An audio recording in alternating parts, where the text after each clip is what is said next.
Hello everyone and welcome back to another week at The Damage Report. I'm John Adrola. It's Monday and so Brooke Thomas is here. Yeah, I'm here, hi. How's it I'm going? glad to be here. We were just talking before the break about tomorrow's special event. We're going to be recording our annual Hostmates competition. Everybody loves a train wreck. They do, so if you haven't seen the first one, which is available for members, TYT members, it is a game show competition where pairs of hosts go head to head with each other to see how much they know about each other. Right, And last year when we filmed it, Brooke and I had known each other for like 72 hours, and so we were we well had known prepared. Each other for a year. No, it's so sad. like 8 months, maybe.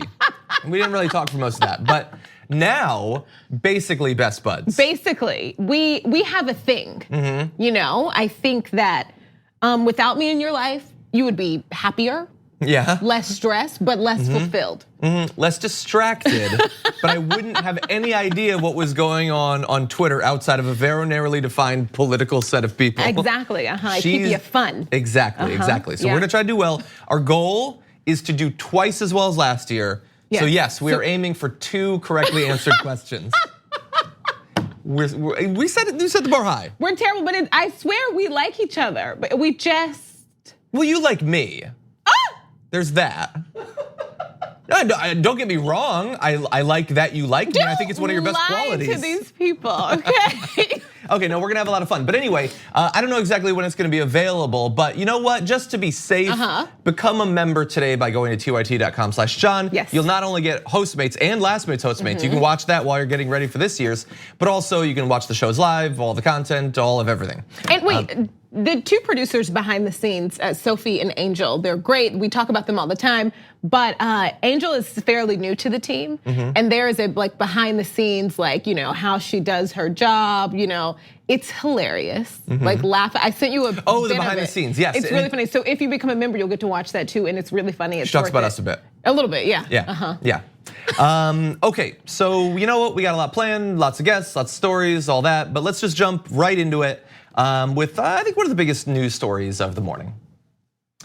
Today we're gonna talk about Lisa Page because for the first time in literally years, Lisa Page is talking. If you're not familiar with Lisa Page, welcome to American politics. But anyway, she's a former FBI lawyer who became like one of the big celebrities, like villains in right-wing media because of some text messages that she sent to Peter Strzok back before the election that some right-wingers have irrationally, insanely taken to show that the FBI had a contingency plan to block Trump from becoming president. A counterpoint of evidence against that theory is that nobody blocked him from becoming president, but they've ignored that part the whole time. Right. But anyway, so Lisa Page has been tweeted about by Donald Trump more than 25 times. Virtually every time she has been identified by the president of the United States, the most powerful individual human on the planet, as the lover of Peter Strzok. Yes, he uses the word lover. And so why did she finally come out and talk? After like 2 years in the news, why is she talking? She spoke at the Daily Beast with Molly Jong-Fast and said, she asked her why she was willing to talk now. And she responded, honestly, his demeaning fake orgasm was really the straw that broke the camel's back. I guess he's just trying to finally have something in common with Melania. I don't know. But anyway, so when she references a fake orgasm, you might think, what does this have to do with American politics? But no, he actually did that. If you don't remember this video, take a look. I love you, Peter. I love you too, Lisa. Lisa, I love you. Lisa. Oh God, I love you, Lisa. And if she doesn't win, Lisa, we've got an insurance policy, Lisa. We'll get that son of a bitch out. That was just a couple of months ago. That was the president pretending to have an orgasm while mimicking like 2 FBI employees having sex with each other at a rally that was attended by thousands of his fans. You know, it's so wild, like how often, because of like federal rules, that we have to censor things that the president said in public. Yeah. The president of the United States says things that aren't allowed on TV. Yeah. Okay. Yeah, that was crazy. He's the conspiracy theory that they had an insurance policy, he says there. Okay, so What, did they just forget? Like, it was like they planned for months and months and months, and then they missed their alarm. They didn't do it. Right, what's also so fascinating about all of this is that nobody is truly non-biased. No, everyone has their own perspective. How you move through this world affects how you think, how you see things. Everyone in the entire world, if they're paying attention, because I'm sure there are people who just don't even know who the president is. There's gotta be like 5 people out there. But everyone has an opinion on whether they like him or not. It doesn't stop people from doing their jobs, because I talk about this when it comes to like news media, this idea that like you have to be non-biased. What it really means is like, no, you have to write and operate in public as if you are a slim, rich, straight white man. That's it. Which means like all marginalized communities. Like don't come at things from their perspective. No, that's bias. Oh, also like Christian. But so no one doesn't have an opinion on this. It's just that theirs went public. But like this, and I get it. And we're gonna have a little quote from her about that. When something like that happens, like it's like, yeah, listen, I get that. You can't be a part of this investigation. You can't be a part of what we're doing. I understand I don't necessarily agree because with of optics, but the idea that nobody else has an opinion, yours just happened to go public. Like, yeah, for optics, he removed them. Before we ever found out about it, they had already been removed. That's fine, okay? And yeah, the text messages, if you are a huge lover of the president, you're not gonna like that. What's important is that you do not allow your political preferences to impact your job as a lawyer at the FBI. And no one has been able to assemble any evidence that she actually was affected, that she did her job in a different fashion based on what she believed. All she did was say in private to someone she knew what she preferred, which is the sort of thing that the right, which loves to say that they love free speech and all of that, should like.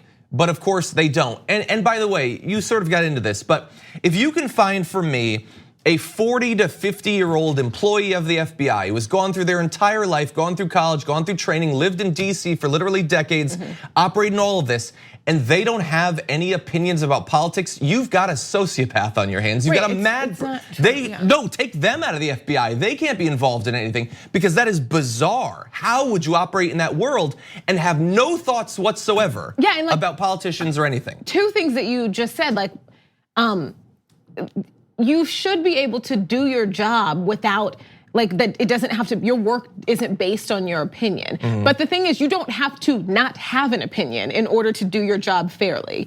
And the idea that anybody doesn't have an opinion is bizarre, and we have to get past that. We are all different. We all have opinions. And also, you said that no one's been able to find any evidence that this affected her doing her job.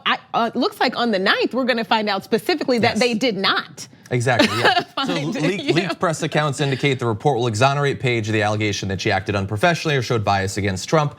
Now, that should be devastating. The president likes that word too. Exonerated? Total exoneration, yes. So that's supposedly gonna happen on the 9th. It could be wrong. Maybe not, but that's what we believe. Now, Trump and his backers have been hyping up this report for months and months and months, saying this is the definitive thing that's gonna take them all down. Lots of people on the internet think that Q is involved or something. So if it comes out and says that she didn't do anything wrong, expect to not hear anything about it ever again. It will simply have disappeared. But anyway, I wanna give you a little bit more from Lisa Page, and you should totally read this interview on the Daily Beast, but I have a suspicion that generally when I ask you to read things, few people do. So I'm gonna read you some excerpts. So anyway, she said, I had stayed quiet for years, hoping it would fade away, but instead it got worse. It had been so hard not to defend myself, to let people who hate me control the narrative. I decided to take my power back. Now, on that IG report, which we just spoke about, she says, while it would be nice to have the IG confirm publicly that my personal opinions had absolutely no bearing on the course of the Russia investigations, I don't kid myself that the fact will matter very much for a lot of people. The president has a very loud megaphone. He's gonna take whatever he wants out of that. And his fans, none of them are going to look at one word of the IG report. If they see anything of it at all, it will be a 2-word quote that Trump will put in a tweet somewhere. Now, in terms of the weird thing about this, and I wanna be very clear about this, is there is no reason why you or I should know who Lisa Page is. Right, there's no reason at all. She's a lawyer for the FBI. She was removed from investigation. The fact that she has been tweeted about dozens of times by the president, that she has talked about constantly on Fox News, that is a bizarre, weird thing that should scare you about the right wing, that they can take a federal employee like that, elevate her to the level where she fears for her life on a daily basis, all on a bedrock of nothing. There's nothing there. This is the first time a lot of the people who have been tweeting about her obsessively are actually seeing what she looks like. I had no idea what she looked like. I didn't care. There's no reason. I've already forgotten. There's no reason why we should know who this person is. But anyway, so I'm not gonna go through all this. I was gonna read one or two of the tweets to show the examples of how Donald Trump attacks her in public. And but like, you get it. You already get it. Read the interview with Molly Jean-Fast. It's very good. Hopefully, best case scenario, after this IG report, you have Fox News talk about it for a week, and then hopefully she can go back to just like being a lawyer or whatever and living her life. Because all she did was have an opinion about Donald Trump, which we are all guilty of. I guess her real sin was thinking it would be bad if he became a president, which just proves how qualified she was for a job in the first place. She's a very rational person. Anyway, we're gonna take a short break. When we come back, lots more to get to.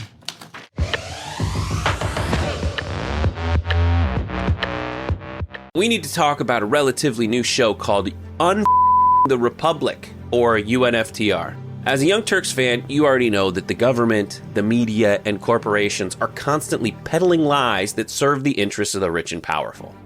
But now there's a podcast dedicated to unraveling those lies, debunking the conventional wisdom. In each episode of the Republic, or UNFTR, the host delves into a different historical episode or topic that's generally misunderstood or purposely obfuscated by the so-called powers that be, featuring in-depth research, razor-sharp commentary, and just the right amount of vulgarity. The UNFTR podcast takes a sledgehammer to what you thought you knew about some of the nation's most sacred historical cows. But don't just take my word for it. The New York Times described UNFTR as consistently compelling and educational, aiming to challenge conventional wisdom and upend the historical narratives that were taught in school. For as the great philosopher Yoda once put it, you must unlearn what you have learned. And that's true whether you're in Jedi training or you're uprooting and exposing all the propaganda and disinformation you've been fed over the course of your lifetime. So search for UNFTR in your podcast app today and get ready to get informed, angered, and entertained all at the same time.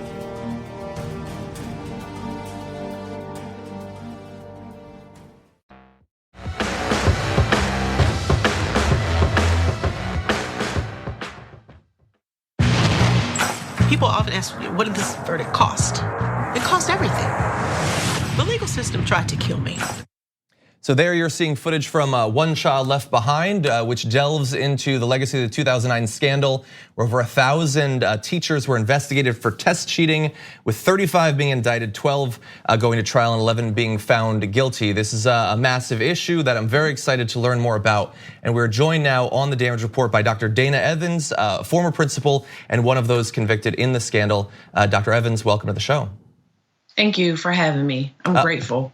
Glad to have you on. And so I would like to learn more about this for people who might not have been following back in 2009 when this was developing. Could you give us a brief overview of what this was all about? So there was an investigation in Atlanta. They used the eraser analysis. McGraw-Hill did an eraser analysis of all the test scores in Georgia. And any child who had erased more than 3 times on a particular section of the test was flagged for potential cheating. There were many schools in Georgia who were found with erasers. They were disproportionately found more in high poverty schools. And there was a subsequent investigation. It was, that's what they call it, an investigation. I'm not sure about that terminology. And then there were certain schools that were targeted, although there were whites and blacks and all different types of people who had flagged classrooms. Only the African Americans were indicted and then subsequently jailed. So we're still fighting we're in the appeal stage now. There's one of the defendants is in jail now. Tamara Cotman, who's also in the film, another teacher just recently got out, and the rest of us are fighting for an appeal, hoping to get a fair trial in Georgia, which I very much don't think we will, but I'm still gonna fight regardless of what happens to me. So I'm glad that you pointed out the the sort of patterns and irregularities in who tended to go down for this. But let's also talk about the nature of the charges. So these were RICO charges, which I'm pretty ignorant about it, but I know that it's associated with the mob and gangsters. Drug kingpins. You don't appear to be a gangster. No. I'm a bad gangster. If I'm a gangster, I really suck at it. I was actually charged with 35 years in jail. The RICO charges would have given 20 years, and then there were 3 other charges for falsification of documentation to the states. And that's basically because I was a principal and I signed off on documents saying that we follow the protocols of the state, which we did. So at the time, I think that the charges were almost a scare tactic, because when you're not a criminal, when you have never been involved in the justice system at all, like me, have never had a poor evaluation, have never been arrested, you are terrified of a system. First, you believe in it, thinking they're looking for truth and justice. And then you really quickly realize that it's not truth and justice that they're looking for at all. It is someone to blame for some reason you don't know. I now know that it was political and it was financial gain. I think that the state of Georgia wanted to redistribute the money going from Atlanta Public Schools to the control of the governor, the then Governor Deal. But yeah, it was horrifying to be charged with RICO, because RICO is for murderers and killers, and the reason I think they use RICO is because there was no concrete evidence against us. There were no emails, no videos, there was not even a person who testified that I told them to cheat or I cheated. And so all you have to do really with RICO is connect people together. So loosely they defined in court that we didn't have to be a part of the crime. We didn't have to know about the crime, but we had to be a member of the criminal enterprise. And they defined Atlanta Public Schools as a criminal enterprise. Wow. Because bonus money was given to people for academic gains. But I want to say this about our bonus money. There were 12 people who were indicted. Out of the 12 people, the total amount was $3,500 in bonus money for 4 years. Not $3,500 each year, not $3,500 a person, collectively for everyone, $3,500 for 4 years. And that became a RICO charge. Wow. Dr. Evans, I just want to be clear just for our viewers, but are you saying no cheating happened? No, I'm not saying no cheating happened. I'm saying that for me and the people who, well, I'll just speak for myself. Okay. There were no witnesses that said I cheated, nor told any of my teachers to cheat.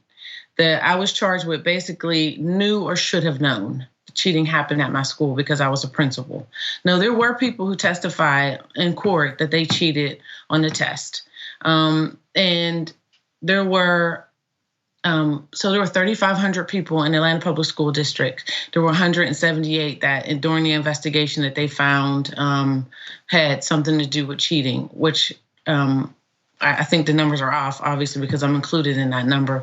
And that's 5% of, and I want to say too, cheating is wrong. And I mean, it skews numbers so much that you can't even tell if you're successful or not. There's no reason to cheat because the children were capable of passing the test. I always believed in the kids, and I believed in our collective ability as a staff to galvanize the children to be able to help them to achieve at high levels. And so there was no room for cheaters. But people get, when you're not anchored to something, you can do all kinds of things. So no, I'm not saying that no one cheated. They did, and I am adamantly saying that it's wrong. And Dr. Evans, thank you so much for clarifying that. Now, this was a national scandal that drew like a lot of attention all across the country to Atlanta Public Schools, a school system that a lot of people, unfortunately, even in Georgia, ignore. And I want to know, back to the film itself, what do you think people are going to take away from this? What are people going to learn? Because I think fairly a lot of people think they know a lot about what happened. I think the takeaway is that there's a disproportionality in the way that certain groups of people are treated and criminalized in our society. there's a whole rebranding. Not talking about myself, but I have a PhD. I have pretty much A's. I've never had any ethical violations. I've been promoted. But there was a whole rebranding of me in this whole process that diminished everything that we were as a people. And so as a person and as a people, I think that I want people to take away that what you see in the media, what mainstream media shows you, there is often little truth to it. And it isn't just words that we cavalierly say, but it destroys people's lives and it destroys what really could be good in society. So I think one thing is to be careful to wake up. I know there's a lot of people who are already watching your show who are already woke, but to wake up and be a part of the process to change things that are wrong, not for just other people that you see, but this could impact you too. Because I never thought in a million years that I could be charged with a crime and convicted of something I didn't do in a society that is supposed to be justice for all, which is really a joke.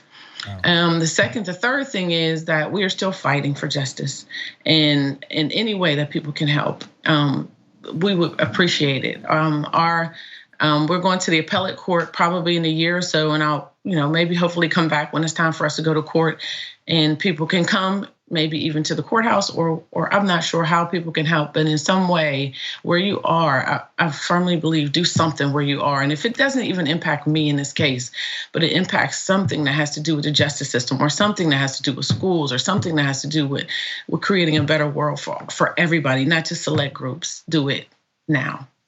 Well, Dr. Evans, you've suffered a horrible injustice. Feel free to reach out to us if there's anything we can do as your legal struggle continues. But we appreciate you joining us and putting a human face to this scandal and the tragedy behind it, the injustice behind it. Everyone watching this, I hope that you watch the documentary. But again, Dr. Evans, thank you. Thank you. Thank you so much. We're gonna take a short break here. More to get to.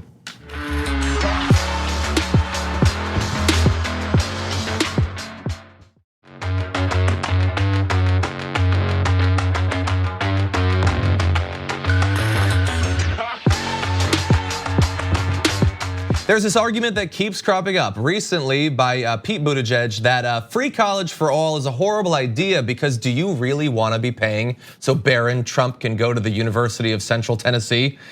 It's stupid and I keep fighting it, but I'm not that persuasive, I guess. But I found someone who's a little bit more persuasive. So I'm gonna have that for you in just a sec. But here, again, he's now not only said that this is why we shouldn't do this plan, but Pete Buttigieg has put out an ad running based on this narrative. Take a look. I believe we should move to make college affordable for everybody. There are some voices saying, well, that doesn't count unless you go even further, unless it's free even for the kids of millionaires. But I only want to make promises that we can keep. Look, what I'm proposing is plenty bold. I mean, these are big ideas.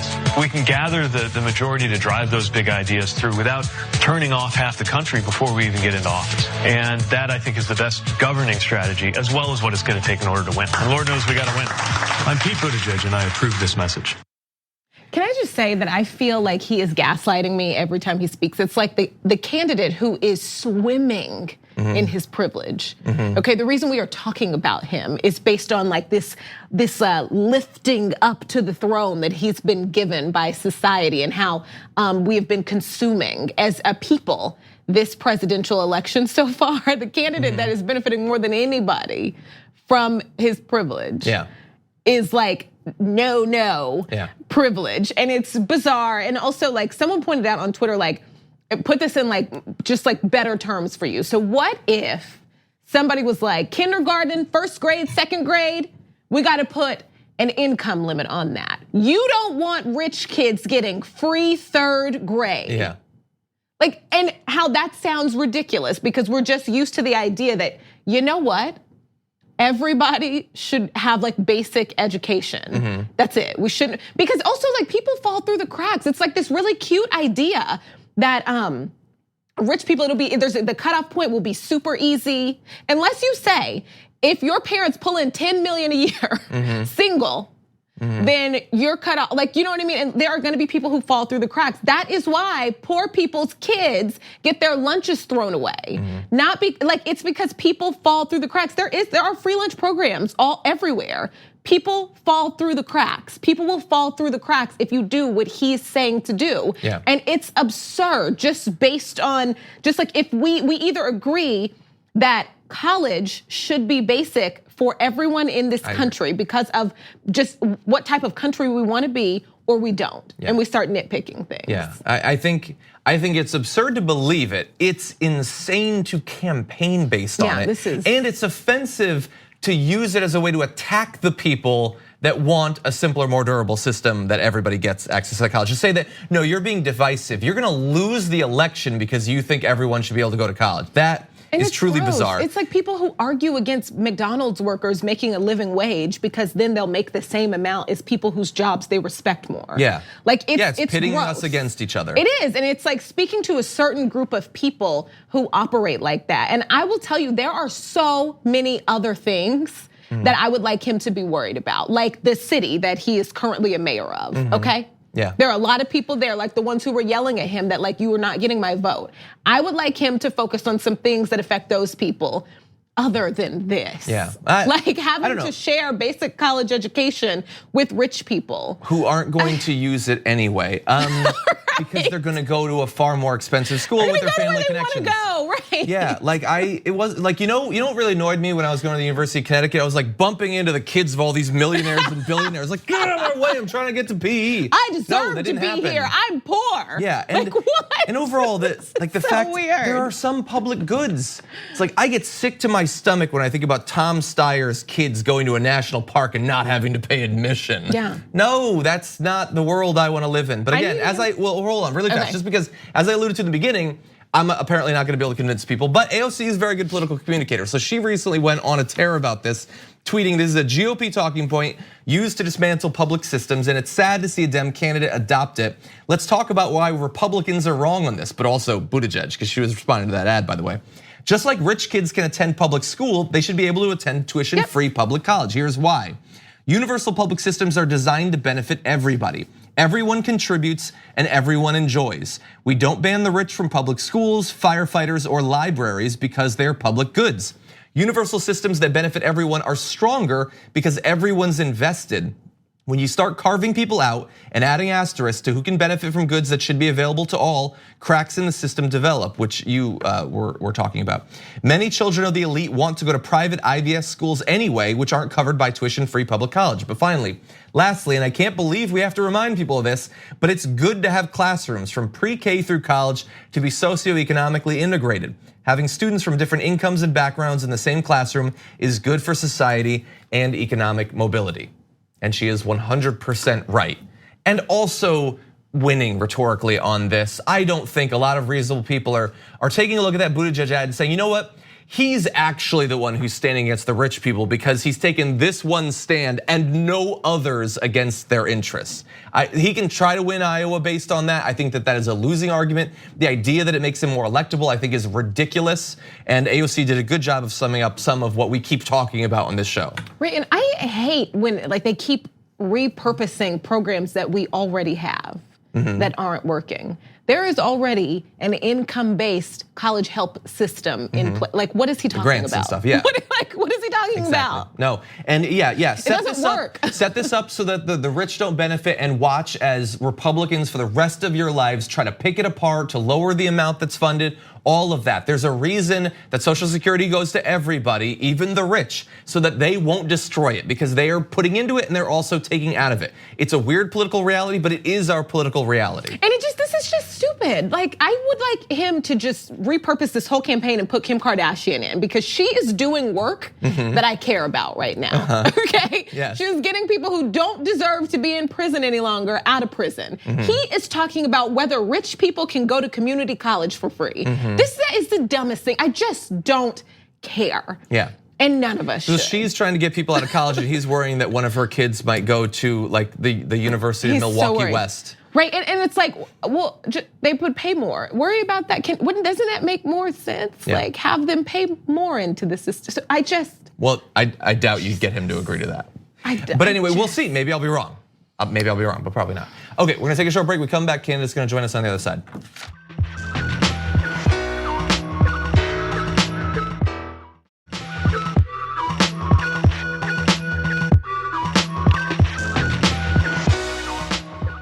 Joining us now is a congressional candidate for Georgia's 7th district, Nabilah Islam. Welcome to the Damage Report.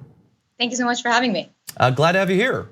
So there's a lot about your platform and the nature of the race that I want to get into. But one of the things that sort of caught my attention about your race is that like a lot of people who aren't professional politicians who've run many times, it is a difficult thing to run for office. And so you've had to go to some fairly extreme measures to be able to launch this run. Can you talk to us about that? Sure. Look, first of all, people like me don't usually run for Congress. It's very cost prohibitive. When I first started this endeavor back in February, I thought to myself, look, I was going to get a part-time job. However, I realized that in order to give my district the full attention it deserves, I needed to do this full time. And so I've had to take make some fiscal adjustments to my budget.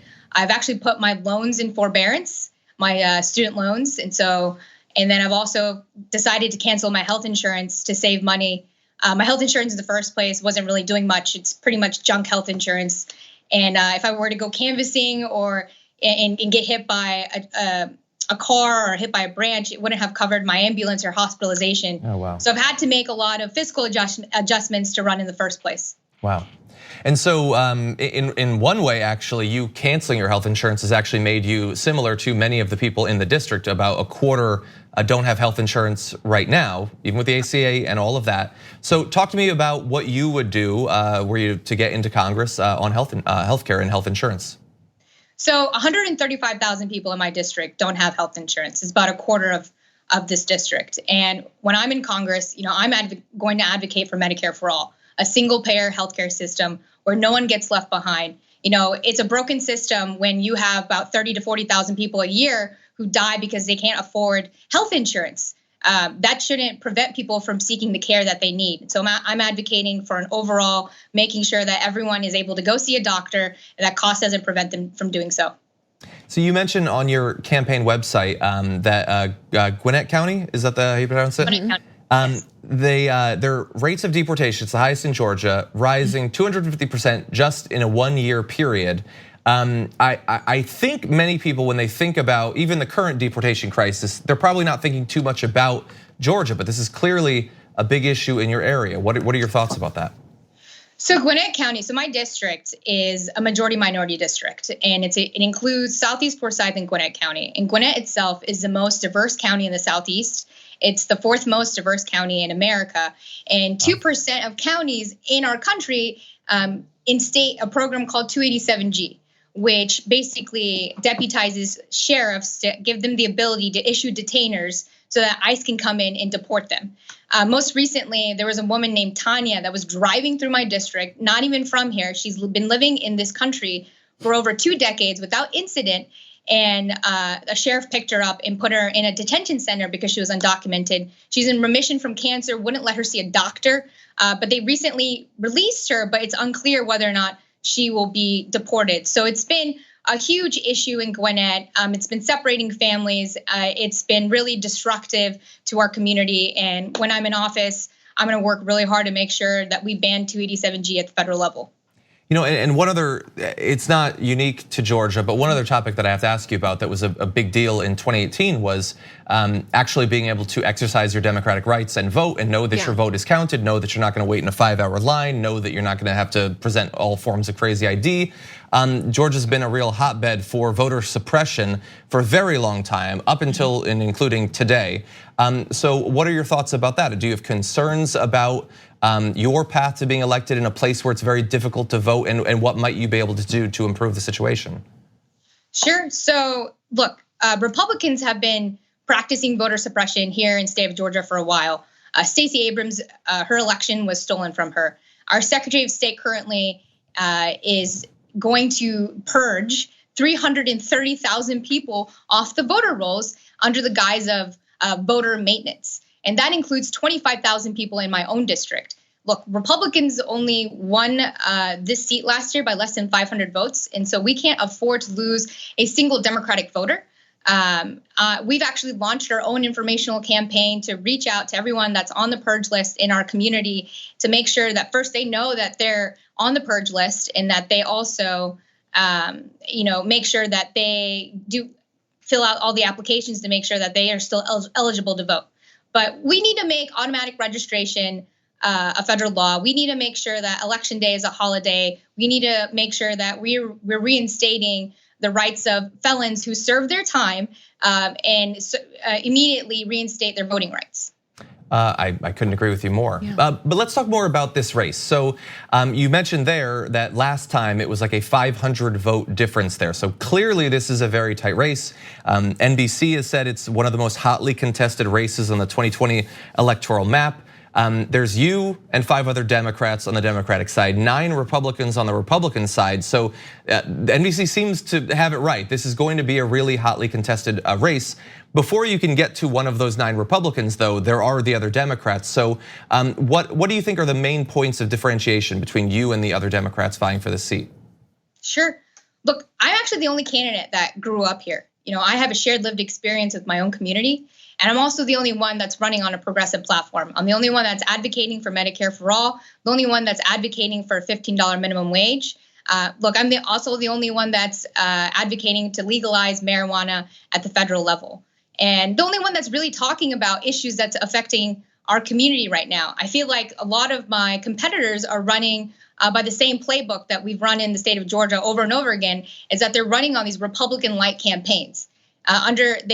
For some reason, we tend to think that we need Republican votes in order to win, but that's not true. As I mentioned, I live in one of the most diverse districts in America. What we need to do here is expand the electorate, inspire people to vote, and show them that we're fighting for them. I have a question, because I know a lot personally about this area of Georgia. My mother for about 6-7 years lived in Southwest Atlanta. I know a lot about the people there. I know outside of Atlanta, a lot of the healthcare issues that Black women specifically face. How is it possible in a lot of those smaller communities, just like knowing what the state of Georgia is, outside of Atlanta specifically, and sometimes within, how is it possible that other candidates aren't all focusing on Medicare for all? Why do you think that is? So it's strange. I think it's sort of just, I call it Stockholm syndrome of, growing up in a red state, that you feel like you need to pander to Republicans and run on Republican-like platforms. Look, and AJC, the Atlanta Journal-Constitution, came out with a poll saying that 63% of Democrats in the state of Georgia support Medicare for all. It's unclear to me why they're not listening, that they're not advocating for Medicare for all when it's the best solution in order to make sure that everyone receives healthcare. So Nabilah, where can people find out more about your platform? Sure, they can go online on my website. It's www.nabilah, NABILAHFOR, Congress.com. And they can also, I also have a Twitter and Instagram at Nabilah4GA07. Nabilah Islam, candidate in Georgia's 7th District. Thank you so much for joining us today on the show. Absolutely, thank you for having me. I want to take one last break. We come back, the return of a disgraced YouTuber. We're gonna give our thoughts after this.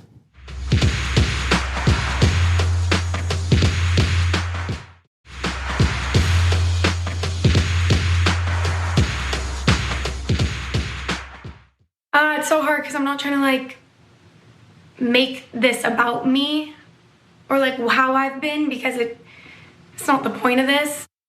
So that is Olivia Jade Giannulli, who has now returned to YouTube after a gap of getting on towards a year following the college admissions scandal that she and her mother are having some legal difficulties with. Her mother, Lori Loughlin, and she are accused of paying $500,000 to have their two daughters labeled as recruits to the USC school, the USC crew team, so they could gain admission to the school even though neither participated in the sport. You wanted to add something? So the mother and father. Mother and father, sorry, not her individually. Yeah. She was involved, obviously the beneficiary, but not the person who had organized it. Now, as a result of that scandal, the fact that she was already a public figure in a very 2019 sort of way, or 2018 sort of way, she went silent on social media. She lost advertising deals, including cosmetics retailer Sephora and hair products company Tresemme. Hey, what do you know? I got that. I felt more confident with that than the Italian last name. I know. But anyway, she has now returned. We gave you a little sample of her video where she said nothing for 2 minutes, honestly. But I want to give you an idea of her strategy going forward, and then we're gonna give her a commentary. Here's a bit of the video. Obviously, I've been gone for a really long time. And as much as I wish I could talk about all of this, it's really hard for me to say this just because I know that it's something that needs to be addressed. It's just unfortunately, which is also why I didn't know exactly when I should come back to YouTube. But the reason for that is just because I'm legally not allowed to speak on anything going on right now. A part of me is like, should I come back to YouTube right now? Because it's been so long and I actually really, really miss it. Like I genuinely miss filming. I feel like a huge part of me is just not the same because this is something that I'm really passionate about and something I really like to do. But I also didn't know. I debated for like 7 or 8 months, like, well, if I can't talk about it, is there a point in coming back and not being able to say anything? I want to come back because I want to come back. So she says in the video she doesn't want to just do a video where she can't say anything for 10 minutes. So instead she did a video where she can't say anything for 2 minutes. And she doesn't say anything there. Although as you point out, assuming that video is monetized, she probably made thousands of dollars. Which is a lot of money. It's a good job if you can get it. Care. I think it is so easy to like want to shake up rich privileged people, but like this is mortifying. Nothing involving this is going to stop them from like flourishing in life. They can't go to a state university anymore. Like, do you know what I mean? Like, it was bizarre. Pete Buttigieg would have stopped them anyway. That they paid so much, allegedly, to get them into USC. Okay, that's true. Like, but the way the feds are coming at this, or at least, is that none of the kids really knew. Yeah. And that's totally plausible. I don't know why they would have known. Right. And so if I just. The point of YouTube, outside of like all the racists that get to like slide under the table and the homophobes, like the point of YouTube is that like poor people who don't come from like rich, famous backgrounds get to create content and show you how great they are and how funny they are and how intelligent you are. And it's okay if rich, privileged people get to benefit from that too. And so she's a young girl. Is this going to Pete Buttigieg? It sounds like this is to him. I know, but I'm just saying like she's a young girl who wants to be back doing what makes her happy. Okay. And if she couldn't get into USC on her own, she probably didn't care about high school that much. Probably. Well, she didn't need to because she grew up incredibly rich. So for some people, the reason reason she wouldn't be there anyway. Like and she was fairly clear on social media that she didn't care about the spot that she had, which offended a lot of people, especially if she didn't earn it. Yes, well, I want to reassure you, I don't care about Olivia Jade at all. I literally didn't know who she was until the scandal, even though she's a million times more famous than I am or ever will be. This isn't really about Olivia Jade. What's interesting though is, so she's disgraced YouTuber. That doesn't mean anything. And it doesn't mean anything having anything to do with Olivia Jade. I don't care about her. She can do whatever she wants. She wants to be a famous YouTuber. So does everybody. So what's the difference? She's gonna do that, and she has a great leg up because she's got a famous name and she's rich as hell. So she's gonna be fine. This is about us. She's gonna do just fine no matter what. This is the sort of thing where there is nothing you can do that hurts you if it gets you, like the whole there's no bad publicity or whatever. That is more true literally every day. The Logan brothers, every stupid stunt, every offensive exploitation of a corpse they found has only made them stronger. Your hatred, my hatred, has only made them stronger. Committing crimes will only make you stronger. Saying horrendous, racist, homophobic things will only make you stronger. And that has nothing to do with Olivia Jade. It has to do with us and who we give our attention and our time and our dollars to. And the fundamental problem about American society especially, but probably all societies too, is that we worship the wrong people. You pointed out YouTube has the opportunity to lift up people who don't have any resources, that are talented and artistic and all that, and it does. Wrong people, it does. Though. No. I'm not going to compare her to PewDiePie. Okay, and that's Logan fine. Paul. You're 100% right. You're 100% right. She's not nearly as bad as them. But we lift up those people far more than we lift up Olivia Jade. PewDiePie's got the most subscribers in the universe. There must be two we's, okay? Because I don't mess with the races. I mean the royal we. I'm just saying we need to think about who we are giving our attention to, who we are giving product deals to, who we're giving all of this stuff to, and understand that, like when we see, like let's say you hate Olivia Jade and you're like, man, she really messed up. She's going down. No, she's not. No, she's not. There's only one way, and it's up. Yeah, I don't want to compare her to like the really bad people. She is a pretty young woman and she's white. that is kind of how America operates. So You're saying they have an advantage? Even if she were poor, she would very likely do well on YouTube. It is nobody. You're probably like right. you did, like, you know what I mean? Like, it's just like nobody's like, oh my goodness, Aunt Becky's daughter? Yes, it's because she's gorgeous. Like, you know, like, I don't know. Anyway, I don't know anything about her channel. Anyway, just something to think about. Thank you as always. Yes. Great to have you here. Thank you, this is everybody. fun as always, John. Yes. Prep for Hostmates. Become a member. We'll see you tomorrow morning.